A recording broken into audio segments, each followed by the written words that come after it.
Hi, welcome all.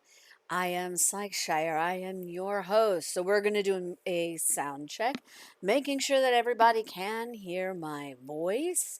So hopefully you can hear it. And if so, awesome.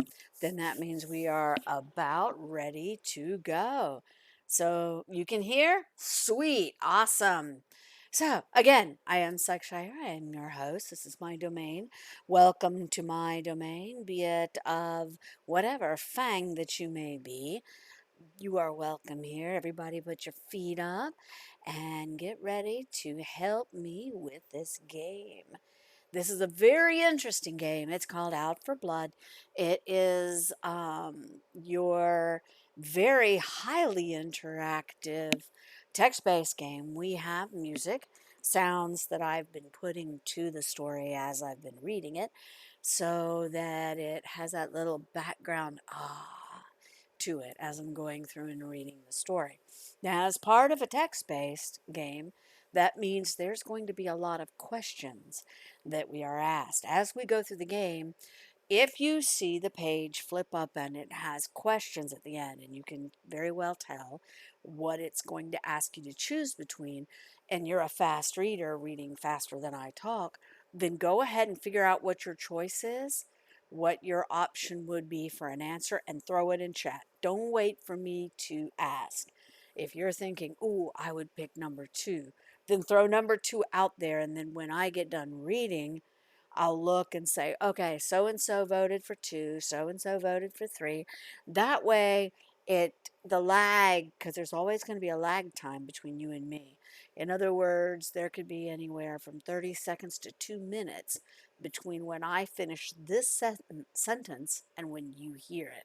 So if you happen to see the answers that you want, don't wait for me to ask. Go ahead and just throw that number out there. I'll know what you're doing, that you're going to go ahead and vote early.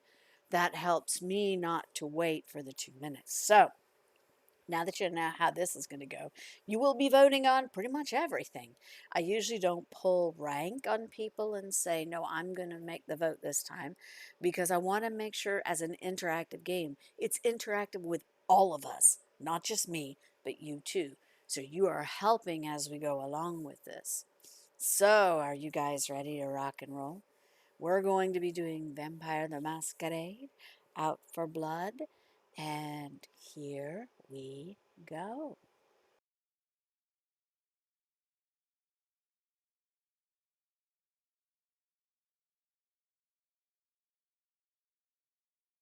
Okay, at this point, you should be able to see the screen.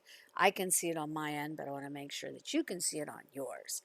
And we will be having some little background music play. So when I start reading, if you don't hear background music, somebody yell out, or my lurching cadaver, who is one of my mods, will let me know if you don't hear any music.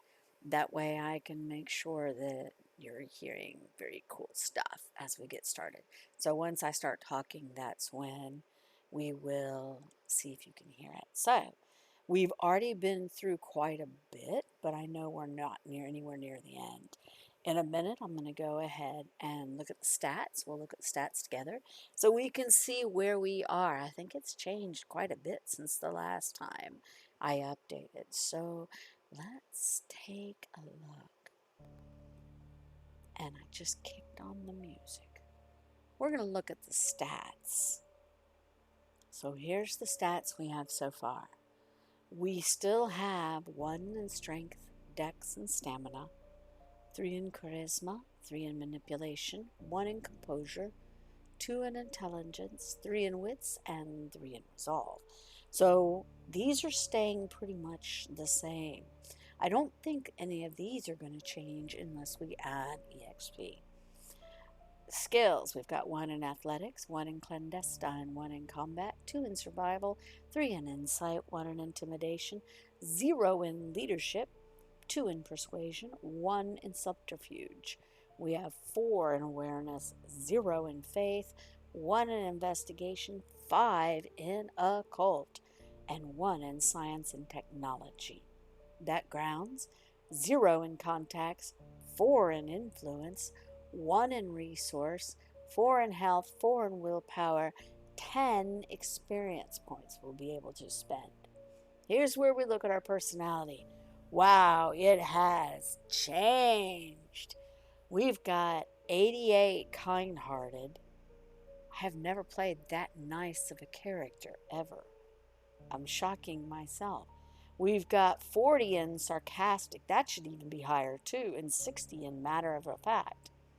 We've got 60 in inquisitive. I could see it. 60 in truthful. I could see it.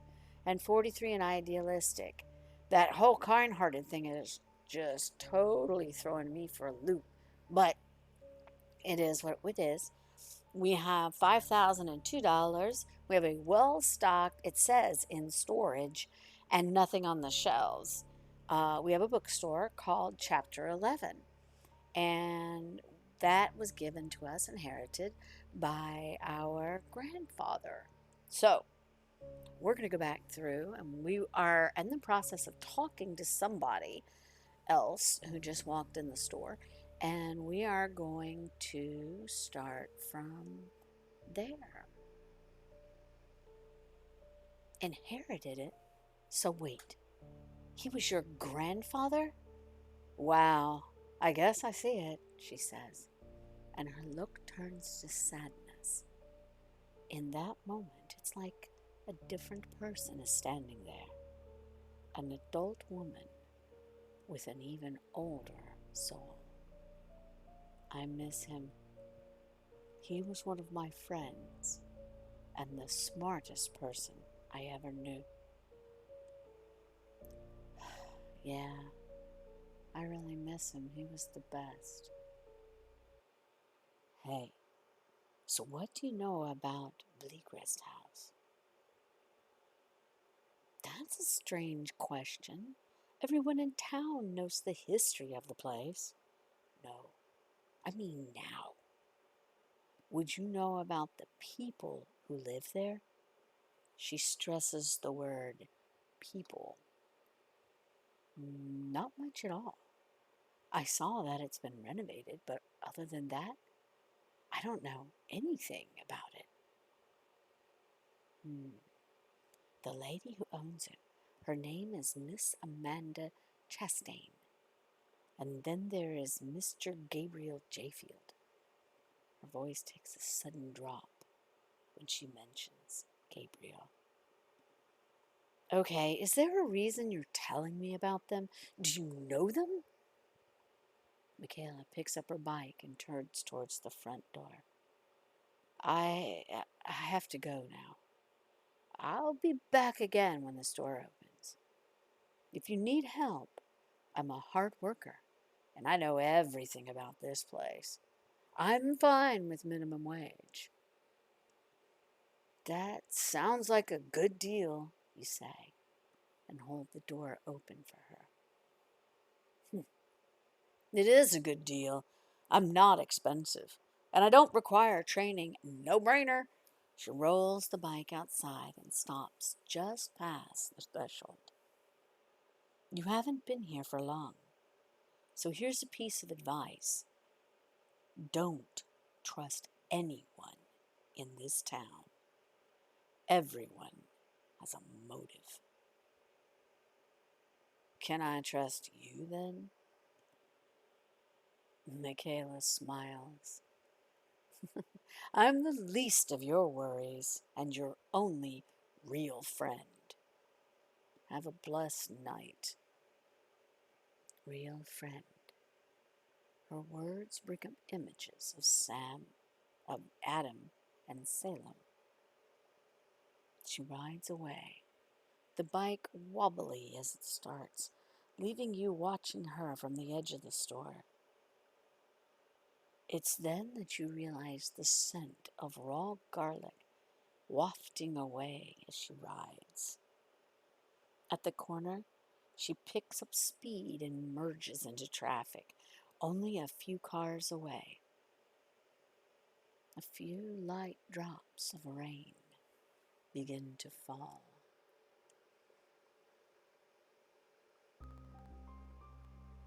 and the thickness hangs in the air. Gray clouds move lower across the sky, and it's so humid you struggle to breathe. Returning to the store, you lock the door and feel a sudden need to flip the deadbolt and pull the shades closed. The hairs on your arms stand, and you sit on the cool tile floor with your back to the wall, remaining there until you feel a sense of calmness. Next chapter. Yay. Chapter 3. Everyone loves a dinner party. Night is not an absence of light, but in fact, it is daytime that is a brief respite from the looming darkness. Marvin Bumpley lives at the epicenter of Jericho Heights with the largest house on the highest hill. Rumor has it, his great-grandfather took over the land from an orphanage that defaulted on a loan. That first Bumpley, possibly named Gregory, or even just John, converted the existing structure into his home. After the passage of 150 years, the home has been refurbished and renovated to the mansion today known as Bumpley Manor. You only visited Mayor Bumpley's house once in all the time you spent in Jericho Heights. Though you spent many summers staying with your grandfather, you visited Bumpley Manor for a winter party.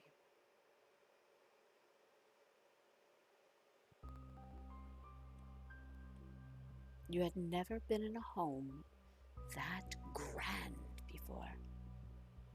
After the biggest meal of your young life, you sneaked a cocktail from the open bar and livened up the party with a version of Baby It's Cold Outside on the karaoke machine. You make it to the main gate as night descends on Jericho Heights. There's a thick quality to the air, not due to weather or atmosphere. You feel a weight on your skin, so tight you can't sweat. Is it nerves? Why, though? What's to worry about at a dinner party? Closing your eyes, you take deep breaths through your nose and exhale slowly through your mouth while thinking of a calming place. It's a simple form of meditation and one that always works. You imagine a verdant green meadow with a single willow tree, its branches shaking in the light wind. Before you know it, you're walking to the shade of the tree. Barefoot, you feel the grass beneath your soles. It's perfectly peaceful, and you're feeling at ease. As you reach the old willow, you spot a figure in the distance. It stands straight and tall, unmoving. Its face is blurry, and its body is dark and lacks details besides hands dripping red. In an instant, the span of a blinking eye, the figure moves closer by a few dozen feet. More red drips from its hands, and its face only a long, thin mouth with two dagger-like teeth. A feeling stirs in you, a primal urge of fight or flight. Your skin prickles and your mouth goes dry. All of your tranquility flashes away in that second. Are you going to just stand there, or are you going in? You spin and spot a woman standing behind you. She's rummaging through a handbag, perched precariously on her left knee while she balances on her right leg. The feeling of dread leaves you like it was never there. You don't even remember the scene that caused you fear. She pulls out some earrings, hikes the bag on her shoulder, walks around you and opens the gate. Well, come on. You follow after her, still a bit disoriented. The path winds through a carpet of cut grass, outlined in colorful flowers, no taller than the strangely uniform cut blades. One side of the lawn has rose bushes, the other a variety of distinct trees and a gazebo. As you near the house, you reach a fountain with two cherubs squirting water from their mouths. The name's Lacey Pendleton, by the way. She holds out her hand as she strides around the fountain. She's as tall as you, and wearing a white blouse and a navy pencil skirt. Though her tennis shoes contrast with the business look, her light brown hair sits in a bun on top of her head. Chaos Campbell. You shake her hand. Lacey comes to a stop. Wait. You're Joseph Campbell's grandson? That's me. Holy hell, what do you know?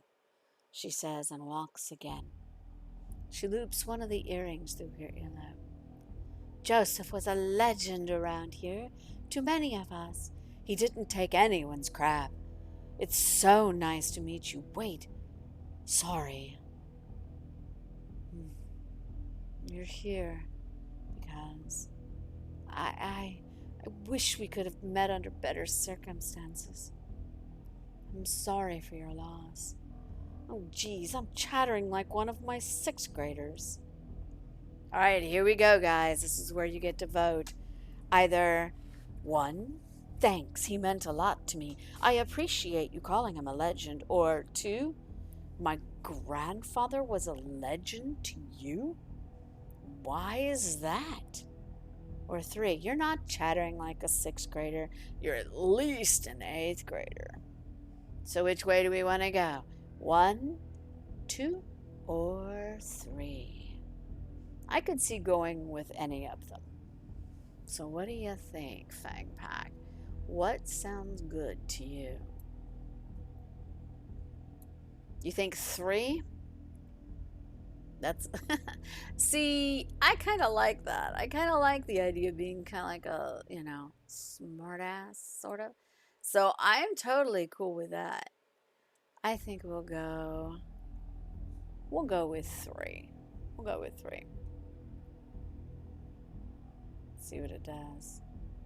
Lacey gives you a harsh look.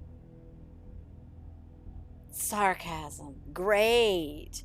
You sure you're his grandkid? According to my birth certificate.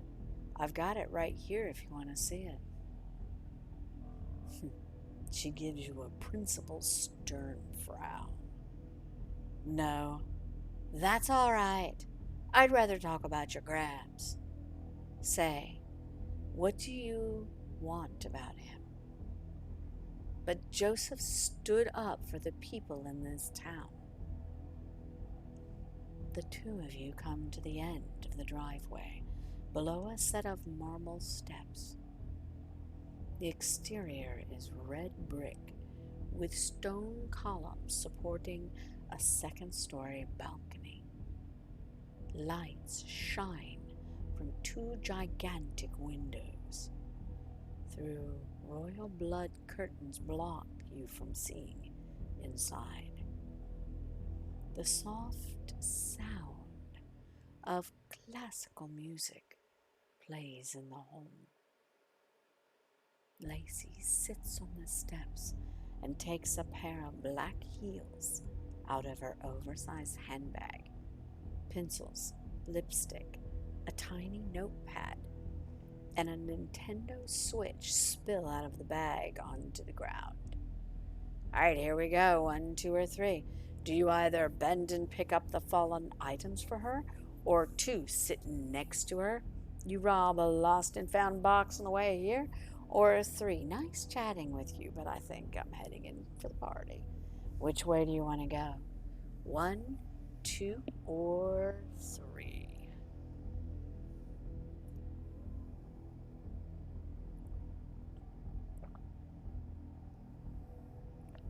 Which ones do you think? I could see. I mean, she already looked like she wasn't too hip on you being sarcastic. So I'm not sure if I'd go for 2, and I don't think I'd be rude enough to go with 3 by just heading in and letting her deal with it. I kind of would go with bend and pick up fallen items, but I want you guys to have a chance to vote first. If nobody votes, I will pick. But you tell me what you think.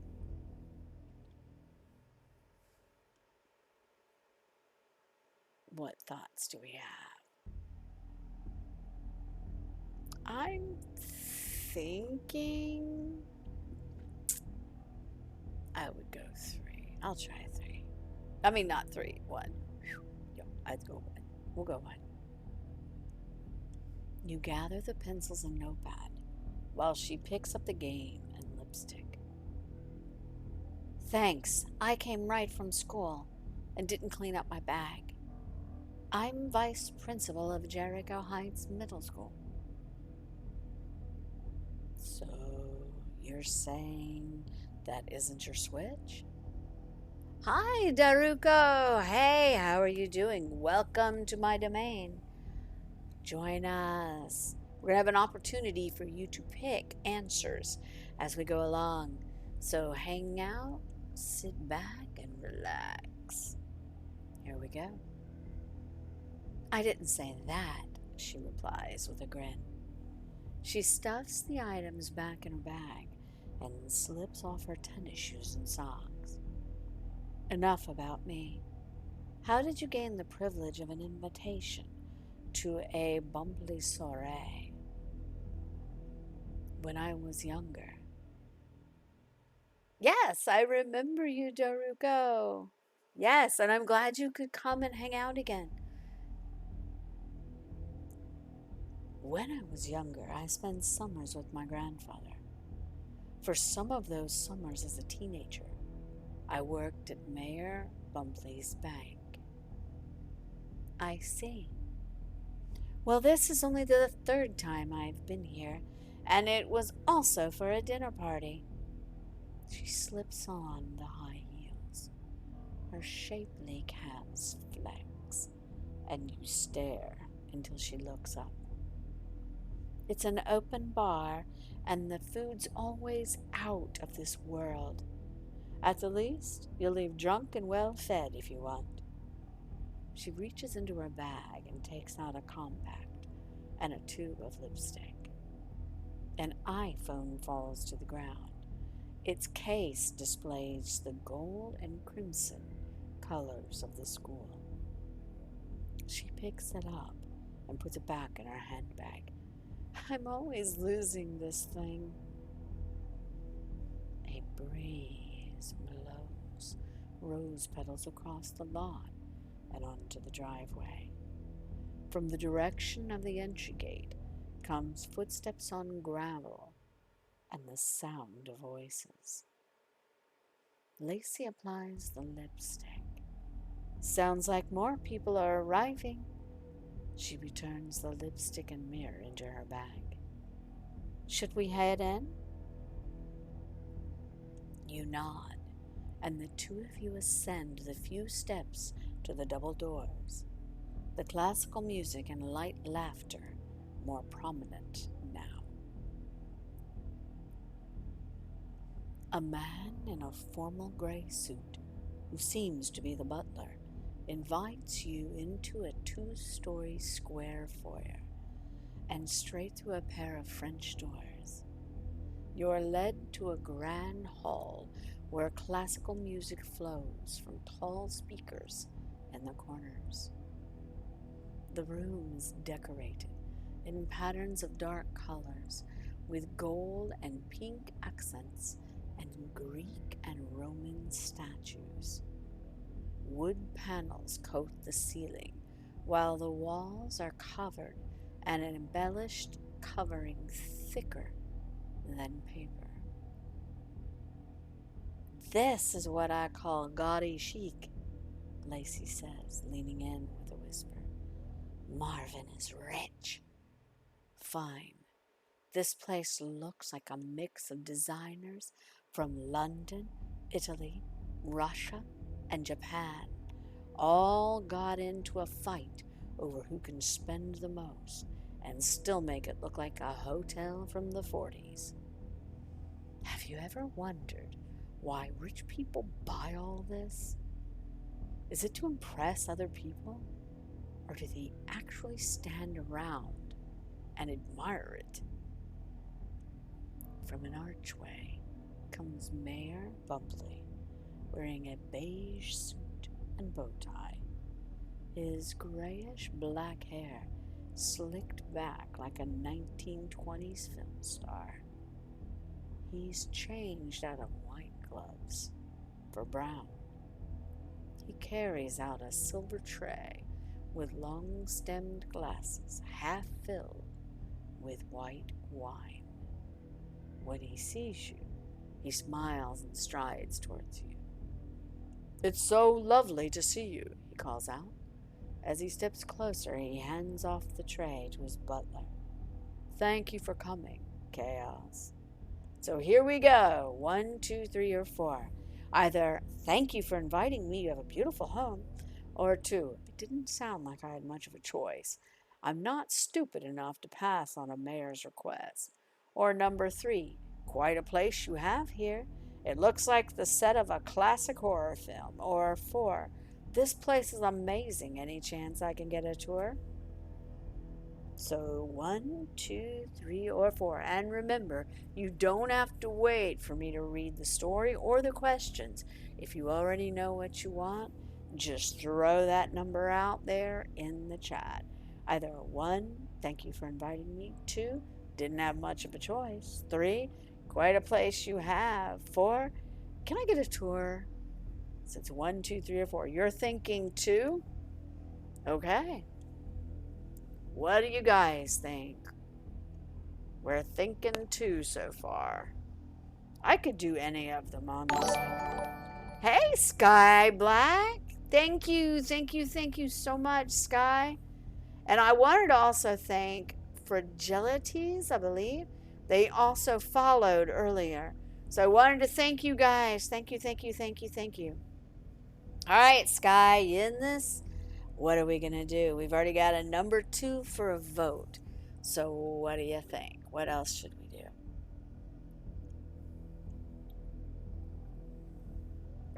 I could do 2. Almost want a tour. That could kind of be cool. What do you think? I could do any of them. So I'm thinking, well, 2, you think? All right, we're going with 2. Let's go with 2. Mayor Bumpley stares at you a moment and then resumes his smile. Well, I'm so happy to have you here as well as in our town. Just so you're aware, Guests are asked to stay in the grand hall, the patio, the garden, and of course, the dining hall. So, is the city paying for this party, or your donors? Or hell, maybe it's just us taxpayers footing the bill? Lacey gives the mayor a mocking smile and slaps his upper arm. Mayor Bumpley smiles courteously. Lacey, it's so wonderful for you to show up. After that town council meeting, I'd imagine you'd avoid leaving home. He laughs, so Lacey does the same. It's been a while since I've been to your home, Lacey says, then puts her hand to her mouth to pretend that she's telling a secret. Or as I call it, the house that Predatory Loans built. They both laugh again, and you chuckle awkwardly with them. Pardon me, I need to attend to my orders, Mayor Bumpley says. Reginald, did you put out the quail eggs with caviar? Lacey scoffs as the mayor waltzes off to his kitchen. So, how's about I give you a rundown on the notable guests here? She points to a tall woman by the kitchen. The model-esque lady in the $5,000 outfit is Martina Lobo. She's a doctor with her own boutique practice, a wellness clinic or something, where they serve wine spritzers after your hot yoga class. Not really, but you get the picture. You look over at an olive-skinned man by the bar. His suit can't hide a lean, toned physique. His hair's curly and short on top, though a curl hangs down into his face. His skin color is a deep olive that glows under the lights. And him? Who is he? Lacey takes a glass of champagne off a short pyramid display of glasses and drinks half of it. That's Marcus Williams. Comes from one of the richest families in DeKalb County, no matter how much he tries to pretend otherwise. He used to be a deputy sheriff, but got wrapped up in a scandal. Honestly, I don't like spreading rumors, so I'll leave it there. She swallows down the rest of her drink and picks another glass off the pyramid. She keeps her eye on Marcus, and you see the hint of a smile. You walk with her along the length of the room until you arrive near the exit to a garden, where you see an older man in a sheriff's uniform smoking a cigar. The Clint Eastwood look-alike if Sheriff Raymond Allister, Lacey says, drinking half the contents of her glass again. He had part of his lung removed 2 years ago, but he's still smoking like a Texas barbecue. Habits aside, he's a cornerstone of our community. When an angry parent painted an obscene graphic on my Civic, not only did Sheriff Ray find the guy, he made him pay for a paint job for my car and wear a shame sign during a PTA meeting. A shame sign? Lacey wears a self-satisfied smile. It read, I draw penises on cars when I'm angry. She downs the rest of the champagne. I see a parent that I need to talk to over by the hot plates. Catch up with you later, my new friend. She cuts away towards the buffet tables. It's still early in the cocktail hour, giving you time to explore or speak with a guest. You go to number 1, Dr. Martina Lobo near the kitchen, Marcus by the bar, Sheriff Ray smoking a cigar in the yard. Number 4, rooms on the western end of the house. 5, the rooftop deck. I could see all of Jericho Heights from there, including Bleakrest House. So, Daruko thinks 5, Sky thinks 5. I'm kind of curious, I won't lie. That's kind of a weird thing to put out there. The rooftop deck. The roof. The roof. Okay, I'm not going there. All right, the rooftop deck. You're thinking 5 too, Cadaver. Yeah, that seems like it's gonna spark something. Let's take a look. Let's see what it's gonna give us. You climb the grand stairs to the 2nd floor and search along the upper level until you find the door leading up to the roof. Half expecting it to be locked, you're pleasantly surprised to find it open, and you take the narrow staircase to the top.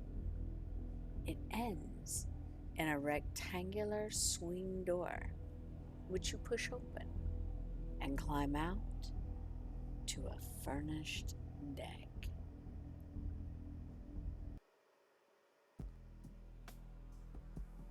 Wicker sofas and chairs are set around a tiled area, and off to one end stands a wooden bar covered in blue canvas. A fire pit sits in the middle of the deck, though it's unlit and cold. The whole place looks like an amazing spot for a gathering. You're alone up here.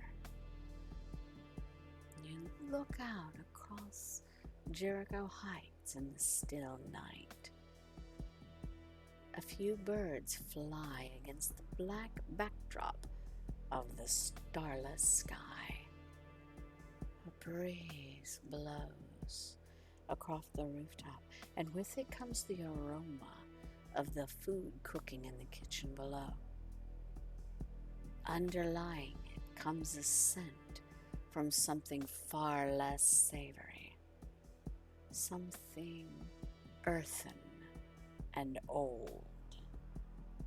You're only 6 years old when your grandmother died, but you still vividly remember the smell of the cemetery. She was buried at Serenity Park, and to this day, whenever you catch that smell from the graves, you grow cold and have a sense of unease. Even now, you feel the need to look over your shoulder every once in a while, as if you're being watched. Then you see it. Bleakrest House. It stands not so far away, but it seems small, not so imposing as it once did when you were a teenager. Maybe all the stories of your youth piled one on top of the other until you could no longer see the house for what it was. A crumbling old mansion. As an adult, you know it's only made of wood and stone and brick.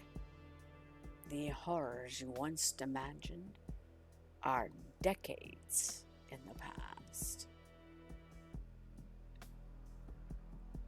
As you walk closer to the edge of the deck, you see a figure standing on a balcony of Bleakrest House. Could this be the owner? What did Michaela call her? Amanda Chastain? The figure turns to you as if she knows you're watching her. A sudden feeling creeps over you. Something unsettling. You thought you were alone, but with her looking in your direction, it no longer feels that way. You fan yourself to cool down, though the hairs on your arms stand straight up. You swallow hard to clear a dry mouth, and you wipe your forehead with the back of your hand. When you look back at the figure, she stands pressed against the stone railing and gives you a slight wave. You freeze in place. Your body feels like a statue, and your chest is tight. No air flows into your lungs. All you can do is stare straight ahead to the darkness at the figure on the balcony. Your mouth opens, but no words come out. And who would you be speaking to? She stands so far away, it's not like she can hear you. And yet you try to talk to her? Why? Is it her eyes? Two slivers of red, pulsing like a beating heart.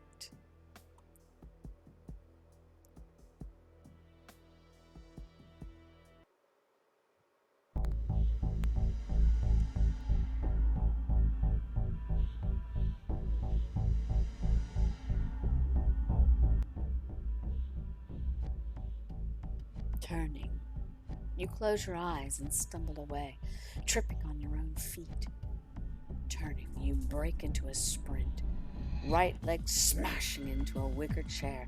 Rounding it, you take off to the trap door on the roof and race down the stairs, skipping steps as you go. Once back on the second floor, you stop and press your back against the wall. Moments pass as you take in deep breaths. You're safe again, but were you ever in danger? Was your mind playing tricks on you? A woman strides into the hall with a gray power suit, and the other guests all turn and greet her. Like the Queen of England, she smiles and waves at her court. I didn't know Kendra Clark was coming, one guest says. She reported on Monroe Duncan's disappearance. I can't believe she's still missing after all this time. I'm just glad this is an adults-only party, says another guest. Her daughter is such a weird child. Michaela can be a bit eccentric for her age, but she's not that bad. The grandfather clock shows you're halfway through the cocktail hour, leaving you time to speak with other guests or look around the manor. Lacey has appeared on a balcony overlooking the grand hall. Next, you walk to... Here's our choices.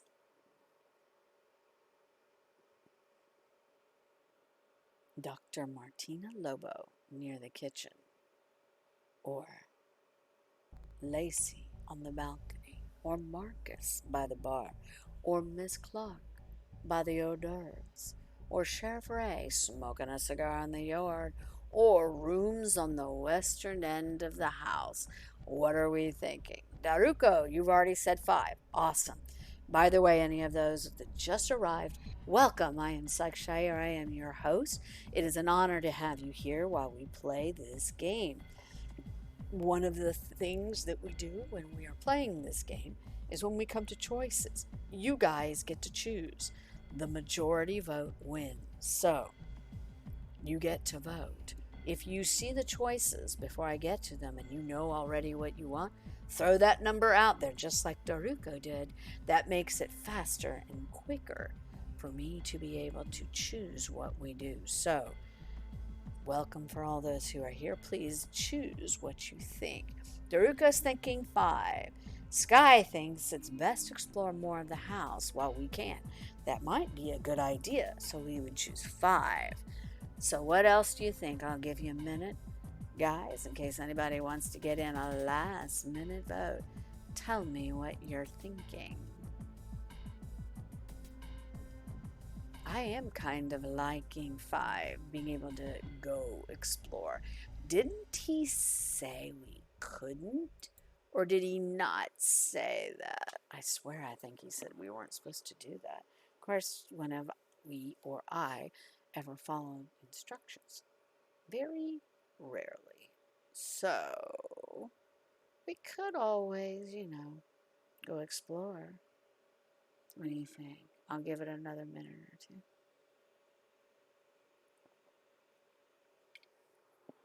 I'm thinking 5. All right, we'll give 5 a shot.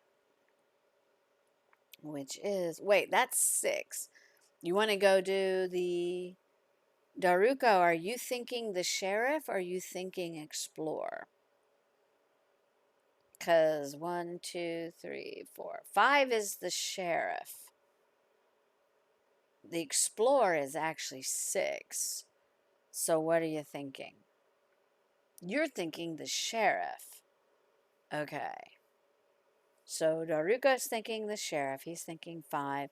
Sky's thinking 6. Cadaver, are you thinking sheriff? Or are you thinking explorer? Or Daruko, you're thinking 6. I think you mean 6. Sheriff, you mean 5. Okay, so you want sheriff. Sky wants the western end. What are you thinking? I think, well, we hopefully will be able to come back to this. You're thinking defo sheriff. All right. I think cadaver meant 5 too, the sheriff. So we're going to vote sheriff. But then hopefully it'll let us do the other and we'll do 6 next. Or that room's on the western end. So let's do the sheriff.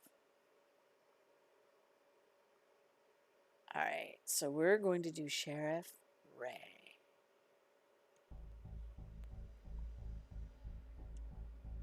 The night air holds a slight chill, common in Jericho Heights at this time of year, but it strikes you with a sudden jolt when you step into the garden.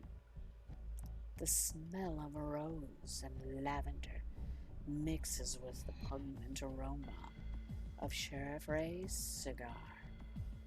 He stands outside wearing his uniform pants and leather boots along with a tweed jacket and white collared shirt.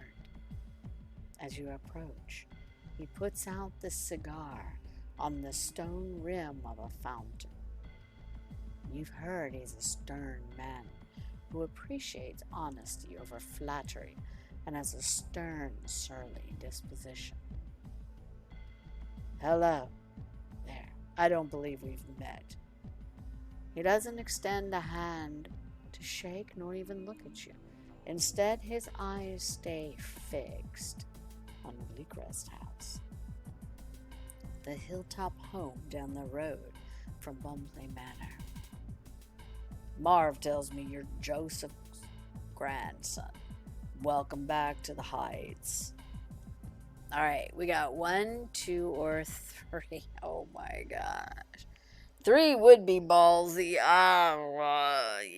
We don't know enough about what's going on here to do 3, I think. But you could do 1, 2, or 3. Either thank you, I'm glad to be back, I miss this town. That's number 1. Number 2, I'm only back for a little while, at least till I figure out what to do with this store. Or 3, thanks, I'm thinking of running for sheriff, even though I hear it's a shit job. Yeah, I don't think I'd do 3. So, Sky is thinking 2. Daruko is thinking 1. What do you think? I'm thinking definitely not 3. I don't think that'd do very well. We don't want to piss the sheriff off because he's staring at that weird house and we might want to know what he knows. So probably 1 or 2 would be good. Either one probably would work. We've got Daruko saying 1. And we've got, yeah, Sky doing 2. Yeah, I ain't gonna do that quite yet. I ain't gonna piss people off yet. We'll get there, just not in the middle of a dinner party. That would not be a wise idea. That's kind of what I'm thinking. So we'll go with. We're always so nice. I'm gonna pick 2. I'm gonna pick 2 because I want to see what that does. All right, 2. I'm only back for a little while. Let's see what that does. He nods. Haven't been by that store in years. He holds up the extinguished cigar, strikes the head of his lighter, and brings the flame to the tip. Once it's burning, he puffs at the end, causing smoke to billow. You know that place? He asks. Bleakrest House, you say? Everyone in Jericho Heights knows that house. In the 70s, it was the site of one of the worst series of murders in the country since Henry Howard Holmes. Silas Bleakrest lured his victims to their deaths over the course of a 3-year killing spree before law enforcement coined the term serial killer. So we got 1, 2, or 3. Either 1, my grandfather told me it's haunted, but I never believed it. Or 2, being part of the sheriff's office, you must know a lot about it. I'd rather hear what he knows about it. Or 3, I've heard the stories about it, but the murder were a long time ago. New people have moved in and renovated. I look forward to seeing how it looks. Which way do you think?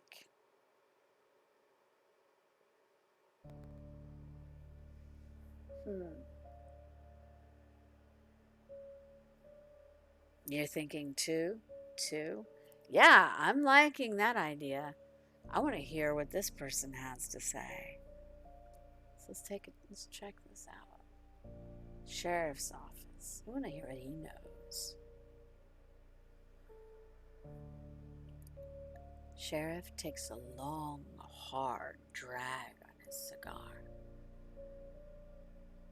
As early as 1972, Silas Bleakrest, a musician by trade, started luring folks to his home on the top of the hill. It was said he played music to attract those passing by. He even tutored citizens of Jericho on piano and violin. In 73, the body of a young man was found in Stillview Reservoir, his ears cut off and fingers missing. In 74 and 75, 2 more bodies were found each year, bodies mutilated beyond identification, all missing ears and fingers. Sheriff Ray takes a on his cigar, clears his throat. I was a deputy back then, not long out of the academy. While on duty one night, I took a cruiser out to the blind spot on the southern end of the reservoir, right by Junction Road. I know where you mean, you say. He nods. We used to catch people speeding or drag racing or other foolishness back then. That one particular night, I spotted a man on the road running towards me, flagging me down. He was wearing a blue gown and nothing else, was bleeding from his head. When he finally got to my car, he collapsed. That's when I found he was wearing a hospital gown with nothing underneath, and his right ear had been cut off. That's unbelievable. Took me a while to get over the shock of what I saw that night. That man, Lawrence Chisholm, told me about all the horrors he endured at the hands of Silas Bleakrest, then passed out in my cruiser. Within hours, we had search and arrest warrants. We called in state troopers from Springfield and raided the house at the crack of dawn.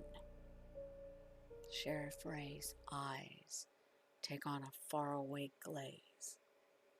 30 of us moved on that house. Silas was gone, but we found his workshop in the basement, along with irrefutable evidence of the crimes. Did you ever find him? He squeezes his eyes shut and pinches the bridge of his nose. Police picked him up in Milwaukee 2 days later.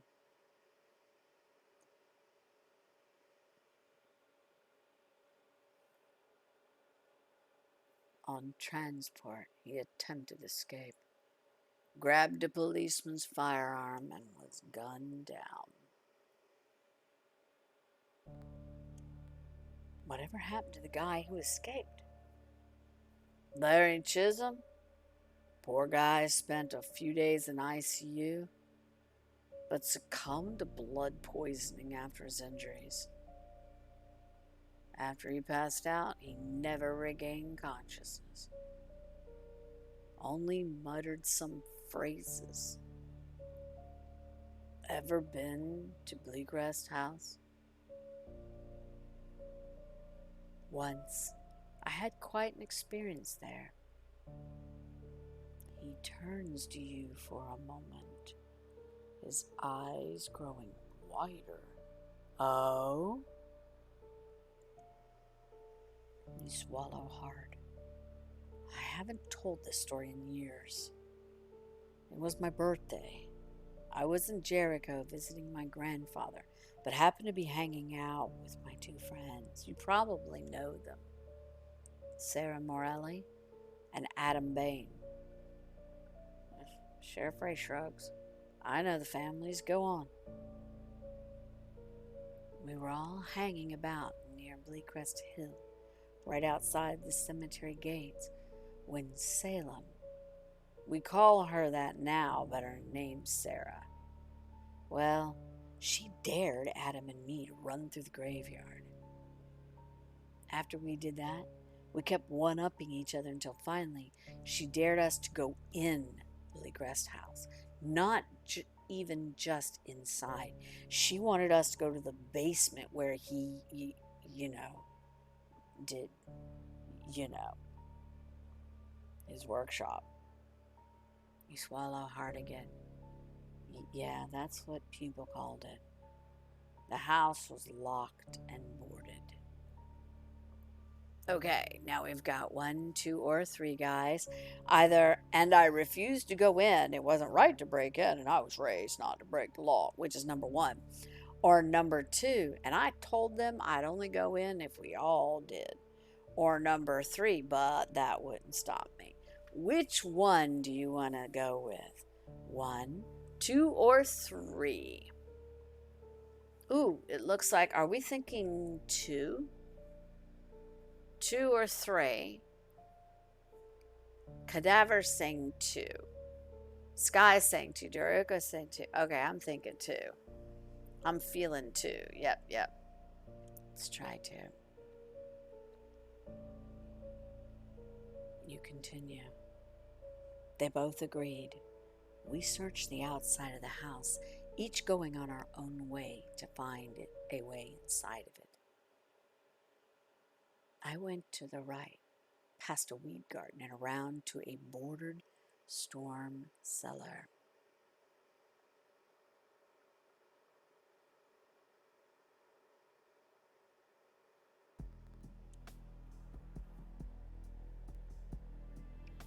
Something told me to check it, and the nails were too weak to hold the door shut. Not sure if the cellar had a way into the main house. I climbed down the steps. I wasn't much for breaking and entering, so I forgot to keep the door open. Once it fell shut, I was in total darkness. Sheriff Ray lifts his foot, stamps the ground, and twists his leg with the tip of his boot. When he moves his foot, you spot the squished carcass of a bug. Go on. I reached up to the door to the outside, but it was locked shut. Calling out for my friends did nothing. They couldn't hear me. But I heard something, a noise, like a soft breathing coming from behind. It was so dark, I could see no one, nothing. A darkness that wrapped me up and made me feel cold and my skin tight. I stumbled to the room and smelled wet earth and something else, old, stale, and pungent. Someone was in the room, and I could sense their presence. Your hands feel clammy, and you're breathing fast, so fast it's hard to catch it. Your vision blurs, and blackness creeps in from the corners. You reach out to brace yourself and feel Sheriff Ray's hands holding you. Sheriff Ray places his hand on your shoulders. It's just you and me here at Marv's dinner, almost ready. Know what we're having? I don't know. Your vision clears. Your breathing slows. Chef's making pheasants. Had the birds shipped in from Wisconsin. Marv made rhubarb pie. Ever had rhubarb in pie form? You take a deep breath and squeeze your eyes shut for just a moment. Thank you, Sheriff. I feel better now. He takes his hand away. You should go talk to Dr. Lobo and tell her you had a panic attack. How about you tell me the end of your story some other time? Yeah. Good idea. Talk to you later. You turn towards the house and head inside, catching Sheriff Ray's waving hand in his reflection in the mirror. You check your watch and see the cocktail hour is half over. There's still time to kill. So you check out either Dr. Martina Lobo near the kitchen, or 2, Lacey on the balcony, or 3, Marcus led by the bar, or 4, Miss Clark by the hors d'oeuvres, or 5, rooms on the western end of the house. I did promise Sky that we would do the rooms on the western end of the house. So we're going to go sneak. We're going to do some stealthy, sneaky stuff. And we're going to go sneak into the rooms on the western end of the house. You guys ready? Let's go be sneaky, stealthy. This is when you know what's so funny? I've caught myself doing this when I'm playing Dead by Daylight or Phasmo or any other game like that, when I'm either running from a killer or, doing something. I've said out loud several times, I wish I had obfuscate. I really wish I had obfuscate right now. That's the only skill I really need. I just need obfuscate. So, yeah, right now I'm going to say it. I wish we had obfuscate so we can go sneaky and be easier. So we're going on the rooms of the west end of the house. It's unanimous. Daruko, Sky, and Cadaver all want to go be sneaky. So it's going to be sneaky. You ready? Let's be sneaky. Let's see. We need some scattering music. Let's get some scattering music.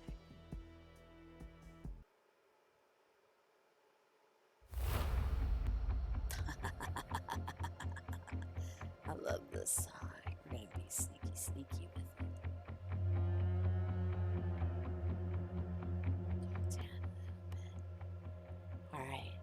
Wanting to check out other areas of the manor, you walk to the west end of the hall to investigate.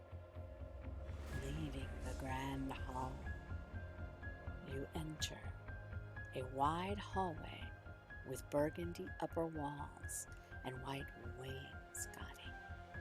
A veritable gallery of landscape paintings. You note all of the paintings hold a common subject: Jericho Heights. You recognize all of the landmarks, from the reservoir to a cliff in Long Valley Park, from Willow Park to an aerial shot of the entire village.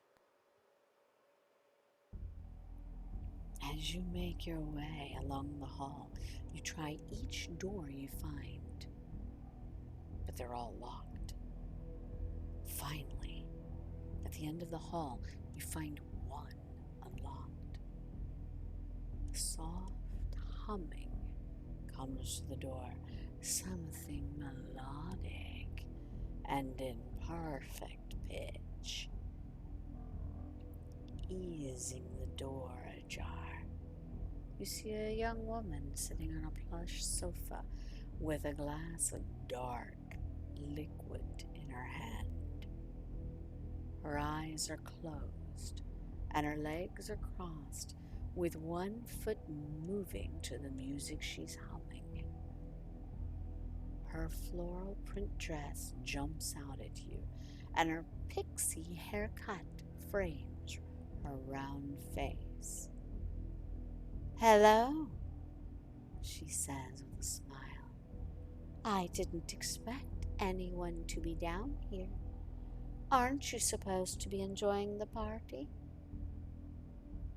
You haven't made a sound, and her eyes are shut. You suspect the woman is blind. All right, got a bunch of people going for 2, so let's see what these say. Number 1, I'm snooping around the house, and this is the only unlocked door I found. I'll be honest, she doesn't tell the mayor I was here. Or, the mayor sent me down here to find you. She must work for Bumbley, so I'll pretend to outrank her. Or 3, I was just about to ask you the same question. This area is off limits, I say with confidence, to confuse her. So we've got a 2 and a 2. You guys think we should go ahead and try to... We have 0 in leadership. Y'all know that. We got, 3 in charisma, I think? 0 in leadership. We also have... What do we have that's higher? Let's look at some of our stats real quick, because there's manipulation, persuasion, charisma and leadership, or manipulation and intimidation. So let's show the stats before we vote. All right. Our manipulation is 3, charisma is 3, intimidation is 1, leadership is 0, persuasion is 2. So if we return to the game, manipulation, persuasion, number 1 is going to have a high score. The next highest score is going to be number 3, and the last is going to be number 2. But that doesn't mean we shouldn't do it, because we got to do with what the character would do. So, and we earn experience points anyway by the choices we make. So, Sky, Cadaver, Daruko, and whomever else is in here. What do you think? You think we should go for 1, 2, or 3 now that we know the stats? Do you want to stick with 2 Sky and 2 Cadaver and 1 Daruko? Or do you want to change them now that we know the stats? And 2 is totally cool. I just wanted to read the stats before we actually chose. You want to go with 2? Kind of want to risk it? Okay. Worst comes to worst, she says, I'm a vampire. Come sit next to me. Let's do some dominate and woo! So, I mean, I could do that. Can I repeat the stats? Yes. Okay. The first one is looking for manipulation, persuasion. The second is charisma and leadership. The third is manipulation and intimidation. So when we go back to the stats, manipulation is 3. Charisma is 3. Intimidation is 1. Leadership is 0. Persuasion is 3. So if you do manipulation, which is 3, plus persuasion, that's going to be 6. If you do charisma and leadership, leadership was a 0. Charisma is going to be a 3. If you go manipulation and intimidation, I think that's 3 and 2, which would be 5. So you're thinking 2. So Daruko's 2, Cadaver's 2. Oh no, Daruko's 1. Cadaver's 2, and Sky is 2. So what do you think? I think we can keep with... We've got 2 2s and 1 1. I'm almost... The 2s win. 2s win. We'll go with 2. All right. Wait. You work for Marvin too? She asks, her voice a higher pitch. Of course I do. Why else would I be looking for you? She evinces a slightly befuddled expression and remains silent for several moments. Sorry, there must have been some miscommunication. Come on, let's go upstairs and sort this out with the mayor together. Oh shit, we're in trouble. We... Y'all did this. I think it was going to turn out this way anyway, because we went exploring. The woman escorts you to the grand hall, and Mayor Bumpley seems to appear as if summoned. Chaos? I see you've met Darlene, he says. Darlene speaks up first. We met in the Western Wing. Isn't that area off limits? The mayor's expression turns as stern as a school teacher. Yes, as I mentioned when you first arrived, Chaos, guests must remain in the grand hall, patio, garden, or dining room. Please keep out of other areas of the manor. Now, go mingle. Be a good guest. He snaps his fingers at you. Taking Darlene by the hand, he escorts her back to the western end of the manor. Ooh, yeah, we took a -8 on that relationship.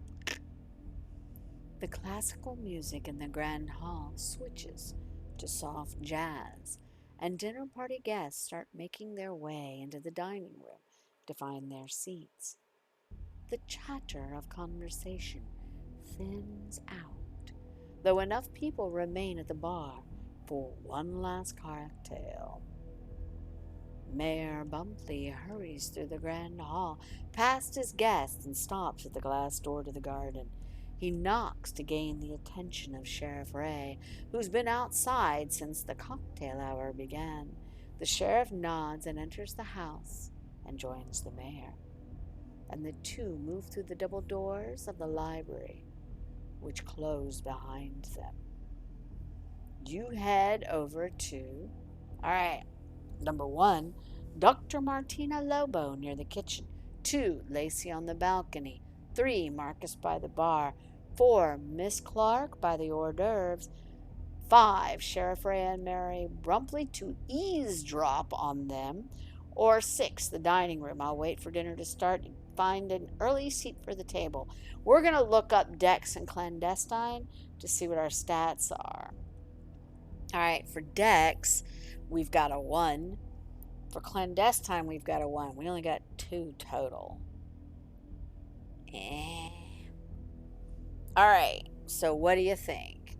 Sky's saying 1. Go to Dr. Martina Lobo near the kitchen.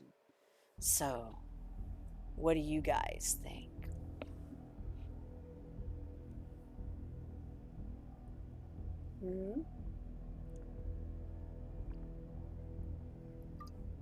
You're thinking 1. Daruka thinks 1. Sky thinks 1. I mean, it's a doctor. You're thinking 1, Cadaver? All right, we're going with 1. I like it. I like it. I like it. When you see her alone, you walk over to the doctor, who breaks into a welcoming smile as you approach. Hello. I don't believe we've met. I'm Martina Lobo. Oh, I put that high pitch and says her voice is low and gravelly. Nice. With a hint of an Hispanic accent. Please call me Tina. There, I'll lower it. Chaos Campbell, good to meet your Joseph grandson. Yes, I am. Everyone in town seems to know who I am. Your grandfather had an impact on Jericho Heights. He was my patient ever since I started to practice here. He will be missed. She looks left and right. Her demeanor has changed. She appears agitated and hurried. When was the last time you spoke to your grandfather? All right, here we go. 1, 2, 3, or 4.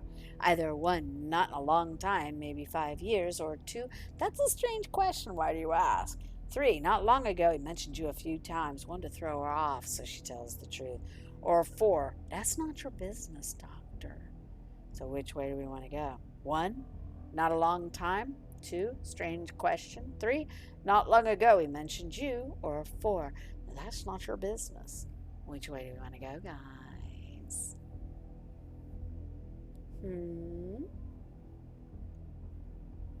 I'm thinking. We got a 3. We got a 3. What you thinking, cadaver? I could do any of them, but in all honesty, 3 sounds good. 1 sounds good. Maybe 2. You think 3? Guess 3? Okay, let's try it. See what it does. She moves into the shadow under the central staircase and waves you over to her. My role in this town matters little. It was your grandfather's efforts that mattered. She pauses as a couple passes by. Here is not the place to discuss such things. Make an appointment in my office this week. We will speak there privately. Until that time, we should not be seen together. Without another word, she walks away from you and greets a man who just entered the home. She didn't even give you a chance to mention your panic attack from earlier. A bell rings in the front of the Grand Hall. Mayor Bumpley stands before double doors with arms raised like a conductor. Everyone, attention! Dinner is now served. Please leave your drinks here and follow me inside. The chefs have done an absolutely perfect job tonight. You will not believe your eyes or taste buds.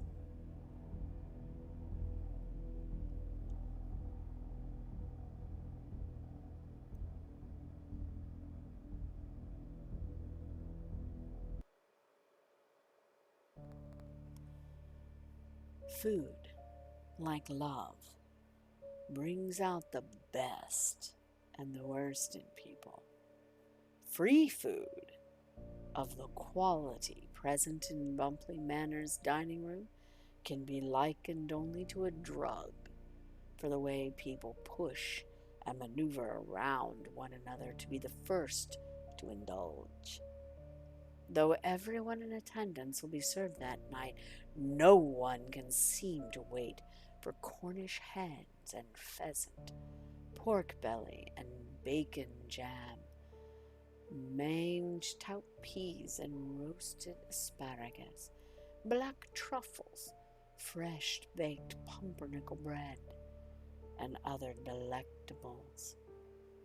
Fine china, crystal goblets and glasses, and polished silverware set each place around a long table that could appear in some Victorian palace. As you start your search for a place to sit, you notice Salem has finally arrived. She is dressed in a black knit dress with a black lace shawl over her shoulders, and her hair is up in a crown of braids. She stands in front of a place, sitting already near the middle of the table. You're amazed at how quickly the table fills. You sit either 1 next to Lacey, 2 next to Marcus, 3 next to Salem, or 4 next to Sheriff Ray. All right, Sky says think 4, but don't recognize the other 3 people, so if someone knows more, go with their idea. Okay, Marcus is that guy that was at the bar. And Salem is that goth girl. I think, Salem is the goth girl. Marcus is the guy at the bar. Lacey, I think, is that chick we just met outside, the one that's a teacher. And then Sheriff Ray. You think Salem? Salem's the girl that is supposed to help you work on the store. And said she would be at this event, I believe. I think that's who that is. I can't believe I remembered that. She was awesome. You wanted to find more out about her. So you're thinking Salem. That's the one that they call Sarah, that is friends with you and Adam. Those are like your childhood friends. But they call her Salem now because she did a report on witchcraft. I can't believe I remembered all this. Okay. All right, so you're thinking it is awesome. All right, what else do you guys think? Do you want to go with 3, which would be Salem? Yeah, that is the one. So we're thinking, so Sky says Salem. I'll give it another minute or so to catch up to see if anybody else wants anything else. If you don't, we're going with Salem. And we'll see what happens.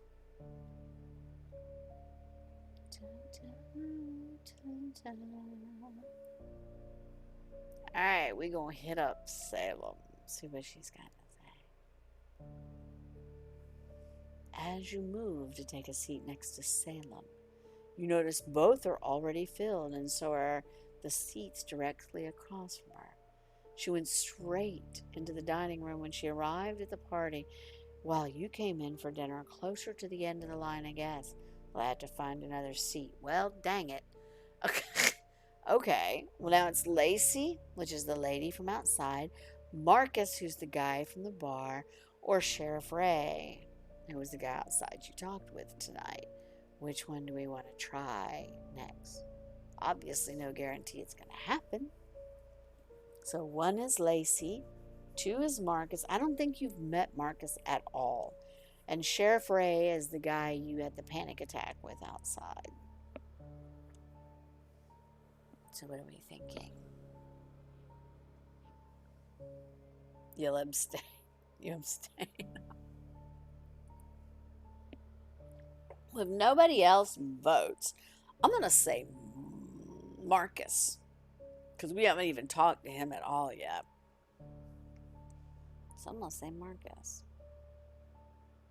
Let's give it a shot. Oh my gosh. As you move to take a seat next to Marcus, you notice both are already filled, and so are the seats directly across from him. He went into the dining room so early, while you came in closer to the end. You'll have to find another seat. Are they, like, pigeonholing us? Now it's either Lacey or Sheriff Ray. We talked a lot, Sheriff Ray, but I don't know. It's either 1 or 2. 1 is Lacey. 2 is Sheriff Ray. What do we want to do? Daruko, you want 1, which is Lacey? All right, Sky Cadaver. What do you guys think? Lacey or Ray? Well, it's Lacey or Sheriff Ray.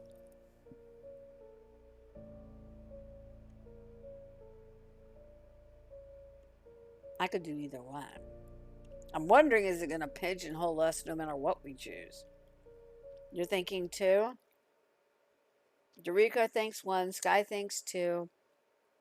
Cadaver, help us out. Pick either one or two. One is Lacey. Two is Sheriff Ray. Who are you going to sit next to? And it could just, I think it's going to pigeonhole us. I just am curious. You think it'll pigeonhole us to sit next to Sheriff Ray? Almost wondering. Mm-hmm. All right. If nobody votes,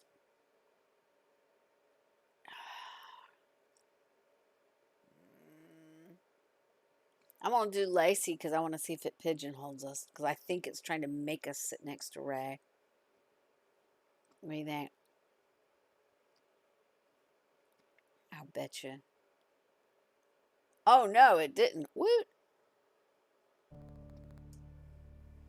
You see Lacey going for a seat at the front of the table near the kitchen and circle the table to meet her. As she spots you coming, she pulls out the chair next to her. A tall, balding man tries to move in until Lacey interjects, "Seat's taken, Garrett. Go on." She waves her hand like the man's a mosquito. He frowns and walks off. "Thanks for giving me a seat. That was really nice for you. These are your choices. Either thanks for giving me a seat, that was really nice of you, or number two, you'd think these chairs were lifeboats on the Titanic. Or number three, I didn't mean to steal anyone's seat. I hope he's not mad. Or four, wow, what a jerk that guy was. He saw you pulling out that chair for someone. Or five, I'm glad we're sitting together. I really want to get to know more about you. I say it in a flirtatious way." All right, Daruko's already thinking two, which that makes sense. Which a lot of them make sense, but what are we thinking? Daruko is saying two. Number one is, thanks for giving me a seat. Two, you'd think these chairs were lifeboats on the Titanic. Three, didn't mean to steal anyone's seat. Four, wow, that dude's a jerk. Or five, I'm glad we're sitting together. So you're thinking either you'd think these chairs were lifeboats or wow, what a jerk that guy was. I think number two would give her an opportunity to clarify why. So two might be a good idea. Let's go with two and see. Lacey, I can't believe I just did that, snorts out a laugh and covers her nose and mouth with her hands. That's too funny. Jesus, I haven't laughed that hard in a while. You're so right. The way people fight to get a spot. I've seen more civility in gladiator movies. Before you can answer, Mayor Bumpley enters the room. "Attention, everyone. Dinner is now served. Our first course is a tasting plate of soups. An elegant vegan spring pea soup, a coconut prawn soup, and a chilled gazpacho. The pasta course will be roasted beet, kazuni, with brown butter and poppy seeds.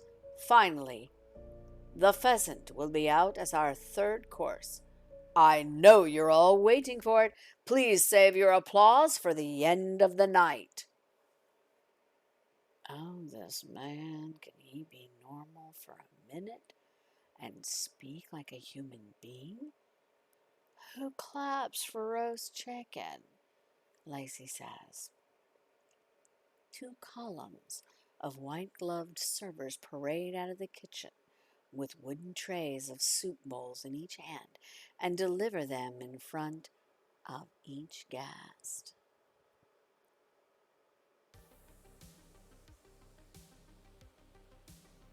The mayor raises his hands at the head of the table. "I suggest you start from left to right with the pea soup first and progressing to..." shouting from the grand hall, interrupts the rest of the speech. The door swings wide, and in walks a young woman in a sheriff's uniform. "This is a private party, officer. You can't go in there," a butler says and tries to block her path. She walks around him but stops to hold up her hand. "I'm not an officer. I'm Deputy Sheriff Maya, and I need to speak to Sheriff Raymond right now." The sheriff hangs his head like he's trying to hide from her, but the deputy spots him and heads straight over. She holds another clipboard and slams it on the table next to Sheriff Ray, rattling the glassware and soup bowls. "April, this better be damn good with you interrupting us." He drops his spoon in the prawn soup, which splashes broth onto the tablecloth. "Sir, we have a credible report of a missing person.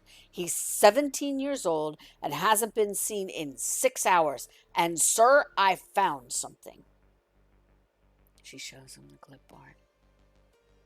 As their conversations turns to whispers, you're too far away to hear.